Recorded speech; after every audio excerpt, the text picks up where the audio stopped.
आज केंद्रीय बजेट उपस्थापित होती।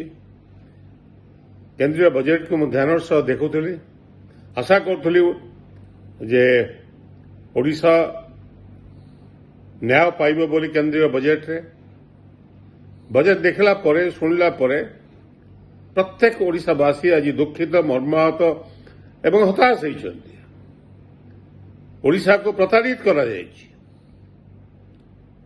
अन्य राज्य को साहाय्य दिया जाऊ कहारी आपत्ति नहीं, किंतु प्राथमिकता होची ओडिशा प्रथमे विचार को निया उचित। केवल यही दृष्टि नुहे जे बीजेपी बहु संख्यार लोके बीजेपी को भोट देइछंती बोली, किंतु ओडिशार वस्तुस्थिति संपर्क में जदि आलोचना करा जाए, ओडिशा गरीबी रे देश रे 1 नंबर, अनग्रसरतार आमे 1 नंबर, मुंड पिछा आरे आमे सबुठ तले देश रे, कृषि उत्पादन रे मध्य आमे बहु पछार रही, दादन खटिबारे आमे भारत वर्ष रे 1 नंबर होई।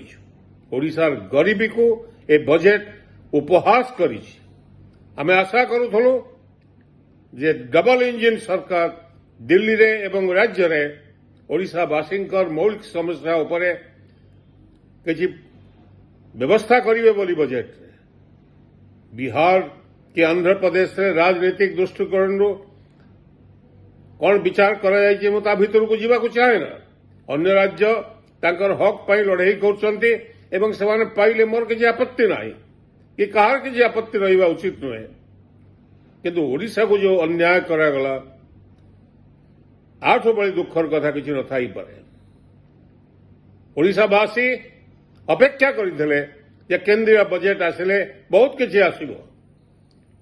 प्रधानमंत्री को आरंभ करी केंद्रीय मंत्री माने, ओडिशार मुख्यमंत्री को आरंभ करी तांकर विधायक बंधु माने बहु कथा कहउथिले, किंतु समस्ते आज मुंड तळुकु लगेगी बसिवा स्वाभाविक, कारण किछि मिली नहीं बजेट रे, कौन सी आभास भी नहीं ना पूर्वोदय हबो। कौन पूर्वोदय हबो?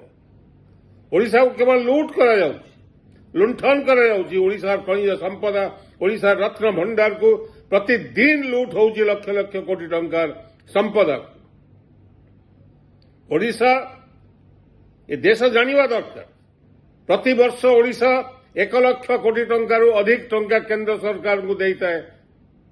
केवल रेलवे वर्ष को 40,000 कोटी रु अधिक टंका लाभ दिया इंडियन रेलवे को। खड़ी खदान को हिसाब कले लक्षाधिक कोटी टंकारु अधिक केंद्र सरकार नियंती एवं ओडिशा को ध्वंस कराती ओडिशार माइनिंग ऑपरेशन रे। ता सत्वे ये जो अविचार आगामी दिन में लोके आर जवाब देवे। लोके